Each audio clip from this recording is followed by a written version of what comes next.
Hello everyone, स्वागत है आप सभी का आपके अपने यूट्यूब चैनल में। दोस्तों, आज 30 जुलाई 2025 का सेकेंड ईयर का इलेक्ट्रीशियन थ्योरी का आज का पूरा पेपर लेकर आया हूं। जिनका भी आगे एग्ज़ाम है इलेक्ट्रीशियन सेकेंड ईयर का, वो सभी जने ये सारे प्रश्न याद कर लीजिए, क्योंकि आपका सीबीटी एग्ज़ाम जो होगा सेकेंड ईयर इलेक्ट्रीशियन का, उसमें बिल्कुल ऐसे प्रश्न पूछे जाएंगे और यही प्रश्न रिपीट भी होंगे। इसलिए ये सारे के सारे प्रश्न आप याद कर लो, आपके सीबीटी एग्ज़ाम में भी आएगा। तो चलिए स्टार्ट करते हैं 30 जुलाई आज का सेकेंड ईयर का पेपर। तो देखिए दोस्तों, सेकेंड ईयर इलेक्ट्रीशियन का क्वेश्चन पेपर आपके स्क्रीन पे आ गया है। उससे पहले वीडियो को जिसने भी लाइक नहीं किया है तो सभी प्यारे दोस्त एक बार वीडियो को लाइक कर दो, और आपके जितने भी सेकेंड ईयर इलेक्ट्रीशियन के दोस्त हैं सभी तक ये पेपर शेयर ज़रूर कीजिएगा, सभी ग्रुप में इसको शेयर करना। पहला क्वेश्चन है, फटाफट से आंसर बताऊंगा, आप नोट डाउन करते रहिएगा सभी आंसर। समय बहुत कम है हमारे पास, एग्ज़ाम बिल्कुल सिर पे है, इसलिए फटाफट से आंसर बताऊंगा। आप सारे आंसर नोट डाउन कर लीजिएगा, रिवीजन करने में हेल्प होगा। ठीक है, पहला क्वेश्चन है, 3 कला मोटर स्टार्टर के साथ शामिल 2 कार्यात्मक सर्किट क्या होता है? तो इसको बोलते हैं नियंत्रण सर्किट और power circuit, control circuit and power circuit इसको कहा जाता है। डी नंबर ऑप्शन राइट हो जाएगा। सबसे पहले अपने ट्रेड इलेक्ट्रीशियन थ्योरी के क्वेश्चन कर रहे हैं, 1 से 38 क्वेश्चन जो पूछे जाते हैं। अगला क्वेश्चन यहाँ पे पूछा गया था आपसे, क्वेश्चन नंबर 2, रेड ब्लू और ब्लैक पर कंडक्ट किए गए कंडक्टर के रंग से कौन सी आपूर्ति इंगित करती है? तो ये आपकी 3 तार डीसी आपूर्ति प्रणाली इंगित करती है, सप्लाई डीसी 3 वायर सिस्टम। ए नंबर ऑप्शन यहाँ पे राइट आंसर होगा इस क्वेश्चन में। अगला क्वेश्चन यहाँ पे देखिएगा, क्वेश्चन नंबर 3 है, फिगर वाला क्वेश्चन है। चित्र में दर्शाए गए एसी सिंगल फेज मोटर का नाम क्या है? यहाँ पे आपने चित्र देख लिया है, आपको बताना है ये कौन सी एसी सिंगल फेज मोटर है। तो ये दोस्तों वेरिएबल रिलैक्टेंस स्टेपर मोटर है, परिवर्तनीय अनिच्छा स्टेपर मोटर है ये। ए नंबर ऑप्शन यहाँ पे राइट आंसर हो जाएगा इस क्वेश्चन में। अगला क्वेश्चन देखिएगा, एक साधारण इन्वर्टर में महत्वपूर्ण चरण क्या होता है?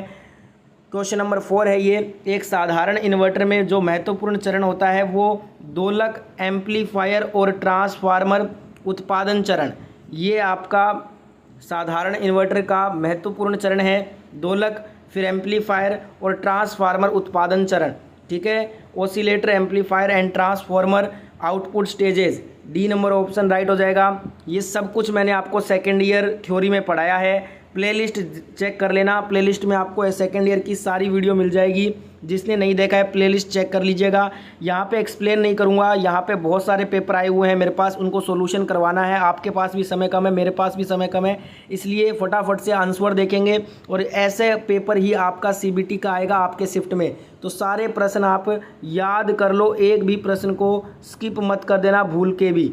ठीक है, सारे प्रश्न याद करके जाइएगा, ऐसा पेपर आपका भी सेकेंड ईयर इलेक्ट्रीशियन का पूछा जाएगा। अगला क्वेश्चन है, 3 फेज 4 पोल एसी मशीन की कुल विद्युत डिग्री कितनी होती है? 3 फेज 4 पोल एसी मशीन की कुल विद्युत डिग्री होती है 720 डिग्री। ए नंबर ऑप्शन यहाँ पे राइट आंसर होगा इस क्वेश्चन में। अगला क्वेश्चन है, सीआरओ में टाइम बेस कंट्रोल स्विच या नोब का उपयोग क्या होता है? ये स्वीप स्पीड का चयन करने के लिए होता है, select sweep speed. D number option यहाँ पे राइट आंसर हो जाएगा इस क्वेश्चन का। अगला क्वेश्चन देखिएगा, उपकरण का नाम क्या है? What is the name of the equipment as shown in the figure. यहाँ पे चित्र में आपको एक फिगर दिख रहा होगा, इसका नाम बताना है, ये कौन सा उपकरण है ये आपको बताना है। तो ये कौन सा उपकरण है दोस्तों? ये आपका है बाहरी ग्राउलर, एक्सटर्नल ग्राउलर इसको बोलते हैं। बी नंबर ऑप्शन यहाँ पे राइट आंसर हो जाएगा। अगला क्वेश्चन है, सिंक्रोनस मोटर का अनुप्रयोग क्या है? सिंक्रोनस मोटर का अनुप्रयोग पूछ रहा है आपसे, तो ये पावर फैक्टर करेक्ट के रूप में यूज होता है, as the power factor character. C number option यहाँ पे राइट हो जाएगा। सारे के सारे आंसर नोट डाउन कर लो, बाद में रिवीजन करने में हेल्प होगा। अगला क्वेश्चन है, 2 अल्टरनेटरों के समानांतर क्रम में संयोजन करने पर जब 2 लैंप चमकने लगते हैं तथा एक लैंप अंधकार में हो जाता है तो क्या होगा? वोल्टेज और फ्रीक्वेंसी बराबर है। सी नंबर ऑप्शन यहाँ पे राइट आंसर होगा। अगला क्वेश्चन देखिएगा, जैसा कि चित्र में दिखाया गया है, एक्स के रूप में चिन्हित भाग में कौन सा वोल्टेज ड्रॉप दर्शाया गया है? तो यहाँ पे देखिएगा दोस्तों, ये जो डायग्राम है इसमें आपको बताना है, जो एक्स के द्वारा चिन्हित जो है ना भाग है, इसमें वोल्टेज ड्रॉप कितना है ये बताना है आपको। वोल्टेज ड्रॉप, तो ये आपका आर्मेचर रिएक्शन के द्वारा वोल्टेज ड्रॉप है। तो यहाँ पे डी नंबर ऑप्शन राइट हो जाएगा। अगला क्वेश्चन देखिएगा, कौन सी मोटर में आधी कुंडल वाइंडिंग होती है? बिल्कुल ऐसे क्वेश्चन आपके एग्जाम में भी आएंगे, सीबीटी आपके शिफ्ट में भी बिल्कुल ऐसा प्रश्न पूछेगा आपसे। तो ये दोस्तों सीलिंग फैन होता है, छत का पंखा। सी नंबर ऑप्शन यहाँ पे राइट आंसर हो जाएगा। अगला क्वेश्चन है, चित्र में दर्शाए अनुसार ओवरहेड लाइन जोड़ का प्रकार यहाँ पे आपको बताना है। तो ये कौन सा ओवरहेड लाइन जोड़ है? तो ये आपका बैटरी चार्जिंग सर्किट है। कौन सा है? Battery charging circuit. C number option right हो जाएगा। अगला क्वेश्चन है, वार्निशिंग से पहले रिवाइंडेड एसी मोटर के लिए प्री हीटिंग क्यों आवश्यक होती है? वार्निशिंग से पहले रिवाइंडिंग एसी मोटर के लिए प्री हीटिंग वाइंडिंग में नमी को सुखाने के लिए आवश्यक होती है। Right answer option number C हो जाएगा इस क्वेश्चन में। अगला क्वेश्चन क्या कह रहा है, कौन सा डीसी लोड संपर्ककर्ताओं के DC4 मानक कर्तव्य चक्र द्वारा दर्शाया गया है? तो ये श्रेणी मोटर की शुरुआत और रुकना इसके द्वारा दर्शाया गया है। तो राइट आंसर हो जाएगा ऑप्शन नंबर बी इस क्वेश्चन का। अगला क्वेश्चन देखिएगा, VVVFD का फुल फॉर्म क्या होता है? इसका फुल फॉर्म होता है variable voltage variable frequency drive. C number option यहाँ पे राइट होगा। अगला क्वेश्चन देखिएगा, निष्क्रिय सेंसरों के लिए बाहरी स्रोत का उद्देश्य क्या होता है? तो ये होता है सिग्नल उत्पन्न करने के लिए, to generate signal. Right answer option number A हो जाएगा इस क्वेश्चन का। अगला क्वेश्चन क्या कह रहा है, 3 कला की स्क्विरल केज प्रेरण मोटर की रोटर आवृत्ति क्या होती है? तो ये आपूर्ति की आवृत्ति के बराबर होती है, equal to the supply frequency. C number option right answer हो जाएगा। अगला क्वेश्चन, बिजली ट्रांसफार्मर में बुकोल्ज रिले का कार्य क्या होता है? ये ओवरलोड और शॉर्ट सर्किट संरक्षण करता है, overload and short circuit protection देता है ये Buchholz relay. D number option right answer होगा। अगला क्वेश्चन देखिएगा, कौन सा मल्टी वाइब्रेटर एक repetitive pulse waveform output उत्पन्न करता है? तो ये अस्टेबल मल्टी वाइब्रेटर करता है। Right answer option number B होगा। Electrician second year CBT exam में यही प्रश्न आएगा, तो पूरा प्रश्न आप याद कर लो, एक भी प्रश्न को स्किप मत करना, अच्छे नंबर से पास हो जाओगे। अगला क्वेश्चन है, चित्र में दिखाए अनुसार किस प्रकार की आर्मेचर वाइंडिंग दर्शाई गई है? यहाँ पे आपको बताना है ये कौन सी आर्मेचर वाइंडिंग है। तो ये कौन सी आर्मेचर वाइंडिंग है? ये डुप्लेक्स लेप वाइंडिंग है। ठीक है, सी नंबर ऑप्शन राइट हो जाएगा। बिल्कुल ऐसा पेपर आएगा आपका भी शिफ्ट में। अगला क्वेश्चन है, एसी मोटर वाइंडिंग में आंतरिक ग्राउलर का उपयोग करके किस प्रकार का परीक्षण किया जाता है? तो ये दोस्तों होता है short circuit test. Short circuit test परीक्षण करके हम एसी मोटर वाइंडिंग में आंतरिक ग्राउलर का उपयोग करके हम ये शॉर्ट सर्किट टेस्ट परीक्षण करते हैं। डी नंबर ऑप्शन यहाँ पे राइट आंसर हो जाएगा। अगला क्वेश्चन है, ऑटोमेटिक स्टार डेल्टा स्टार्टर में टाइमर का कार्य क्या होता है? ये स्टार से डेल्टा में बदलने का काम करता है। ए नंबर ऑप्शन यहाँ पे राइट आंसर हो जाएगा। अगला क्वेश्चन देखिएगा, एसी वोल्टेज स्टेबलाइजर का प्रकार कौन सा है? यहाँ पे आपको जो चित्र दिख रहा है इसमें आपको बताना है ये कौन सा एसी वोल्टेज स्टेबलाइजर है का प्रकार है। तो ये दोस्तों आपका मैनुअल स्टेप्ड वोल्टेज स्टेबलाइजर का प्रकार है। बी नंबर ऑप्शन यहाँ पे राइट आंसर होगा। सभी एक बार वीडियो को लाइक कर दो, जितने भी दोस्त देख रहे हो आपके लिए इतना मेहनत कर रहे हैं, तो सभी प्यारे दोस्त एक बार वीडियो को लाइक कर दीजिए। जितने भी सेकेंड ईयर के आपके दोस्त हैं उनकी मदद करने के लिए इस पेपर को अपने सारे सेकेंड ईयर के दोस्तों तक शेयर जरूर करना। अगला क्वेश्चन देखते हैं। क्वेश्चन कह रहा है, सिलिकॉन ट्रांजिस्टर के संचालन के लिए बेस एमीटर जंक्शन में न्यूनतम वोल्टेज की आवश्यकता क्या होती है? तो ये होती है 0.6 वोल्टेज से 0.7 वोल्टेज के बीच में। बी नंबर ऑप्शन यहाँ पे राइट आंसर हो जाएगा। अगला क्वेश्चन है, अल्टरनेटर को कैसे रेट किया जाता है? किलो वोल्ट एम्पियर में किया जाता है, KVA में। राइट आंसर हो जाएगा। डी नंबर ऑप्शन इस क्वेश्चन का राइट आंसर होगा। अगला क्वेश्चन देखिएगा, यदि लोड बढ़ जाता है तो अल्टरनेटर के टर्मिनल वोल्टेज को कम करने का क्या कारण होगा? आर्मेचर प्रतिरोध, आर्मेचर रेजिस्टेंस होता है। बी नंबर ऑप्शन यहाँ पे राइट आंसर होगा। अगला क्वेश्चन देखिएगा, डीसी जनरेटर में पोल शू का उद्देश्य क्या होता है? ये एयर गैप में समान रूप से फ्लक्स को फैलाने का काम करता है। Right answer option number D हो जाएगा इस क्वेश्चन का। अगला क्वेश्चन देखिएगा, क्वेश्चन है, किस मोटर में यह विशेषता वक्र है जैसा कि चित्र में दिखाया गया है? आपको बताना है कौन सी मोटर में ये विशेषता वक्र होता है जो कि चित्र में देख रहे हो आप। तो ये विशेषता जो वक्र होता है ना, ये आपका कम्युलेटिव कंपाउंड मोटर में होता है, संचयी यौगिक मोटर में। ए नंबर ऑप्शन यहाँ पे राइट आंसर होगा इस क्वेश्चन का। अगला क्वेश्चन है, चित्र में दिखाए अनुसार डीसी जनरेटर में कम्यूटेटर में प्रयुक्त प्रतिरोध तार का उपयोग करने का उद्देश्य क्या है। यहाँ पे जो चित्र में डीसी जनरेटर में कम्यूटेटर में प्रयुक्त प्रतिरोध तार का उपयोग करने का आपको उद्देश्य बताना है।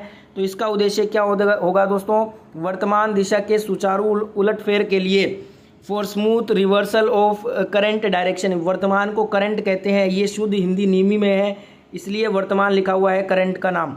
बी नंबर ऑप्शन राइट हो जाएगा। अगला क्वेश्चन है, जैसा कि चित्र में दिखाया गया है एम्पलीफायर का नाम आपको बताना है। चित्र देख लेते हैं, ये कौन सा एम्पलीफायर है आपको बताना है। तो अगर आपने ये चित्र देख लिया है दोस्तों तो बताइए कौन सा एम्पलीफायर है। तो ये आपका है class B push pull amplifier, right answer हो जाएगा। डी नंबर ऑप्शन इस क्वेश्चन का राइट आंसर हो जाएगा।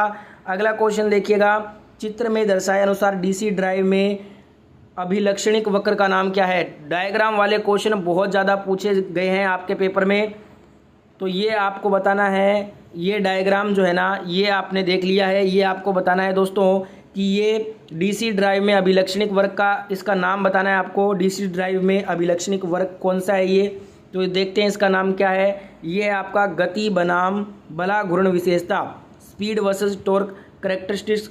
तो यहाँ पे B number option right answer हो जाएगा इस क्वेश्चन का। अगला क्वेश्चन देखिएगा, चलती हुई डीसी मोटर में प्रेरित ईएमएफ की सहायता करने की क्रिया लागू क्या होती है। लागू वोल्टेज का विरोध करता है। B number option right answer होगा।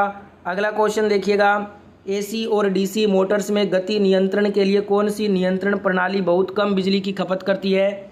तो ये ड्राइव्स कंट्रोल प्रणाली करती है, ड्राइव नियंत्रण प्रणाली। ए नंबर ऑप्शन यहाँ पे राइट होगा। अगला क्वेश्चन है, डीसी जनरेटर में ठोस पोल शू का उपयोग क्यों किया जाता है। चुंबकीय पथ के रिलेक्टेंस को कम करने के लिए। ए नंबर ऑप्शन यहाँ पे राइट आंसर होगा।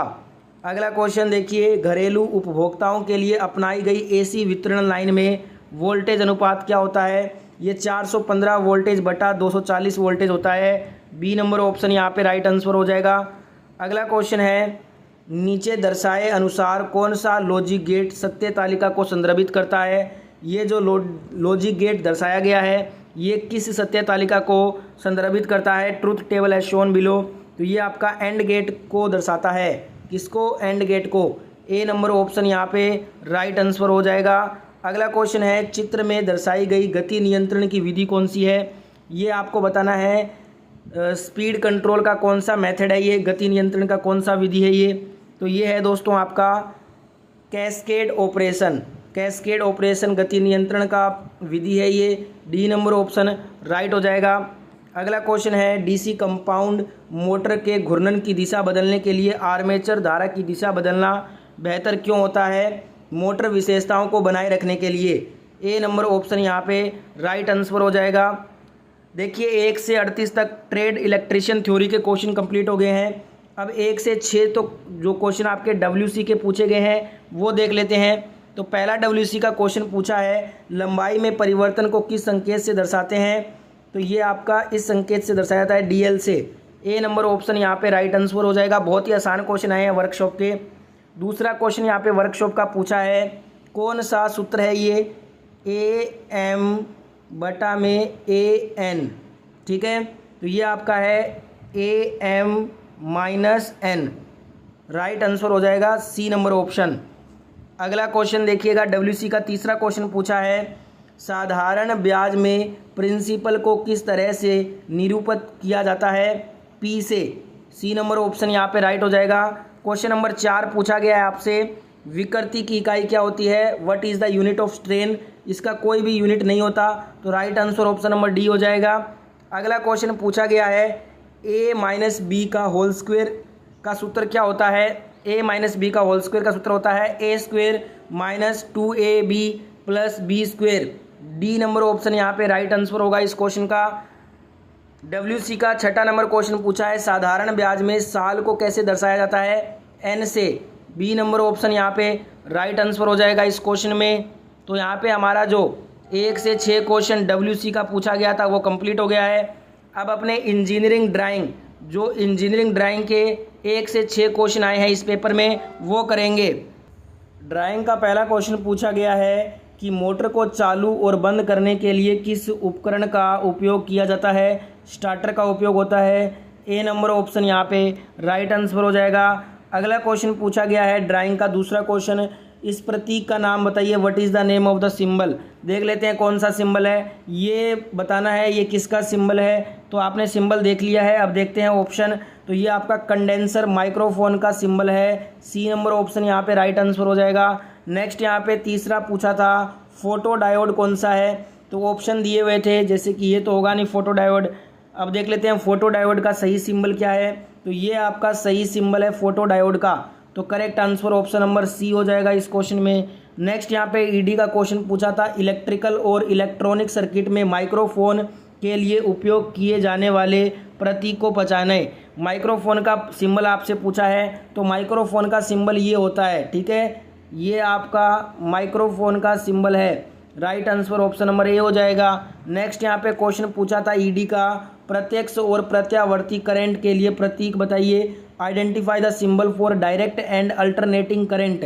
तो आपको पता होगा डायरेक्ट और अल्टरनेटिंग करंट का जो सिंबल होता है ये होता है, तो बी नंबर ऑप्शन यहाँ पे राइट आंसर हो जाएगा। देख सकते हैं आप इंजीनियरिंग ड्राइंग के कैसे क्वेश्चन पूछे जा रहे हैं। नेक्स्ट यहाँ पे पूछा था नोज प्लायर कौन सा है। नोज प्लायर कौन सा है, तो ये आपका नोज प्लायर होता है। ये कौन सा है, ये नोज प्लायर है, तो यहाँ पे डी नंबर ऑप्शन राइट हो जाएगा।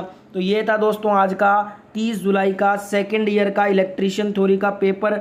आज का पूरा पेपर हमने कर लिया है। आगे जिनका पेपर है ना, यही प्रश्न आपके पेपर में भी आएगा, तो बार बार इस वीडियो को देखिएगा और सारे प्रश्न याद कर लो। इलेक्ट्रीशियन थ्योरी सेकेंड ईयर आपके शिफ्ट में भी यही सीबीटी क्वेश्चन पूछा जाएगा, तो ये इस चीज़ को ध्यान रखिएगा। बार बार वीडियो को देखिएगा और सारे प्रश्न याद करके एग्जाम देने जाइएगा।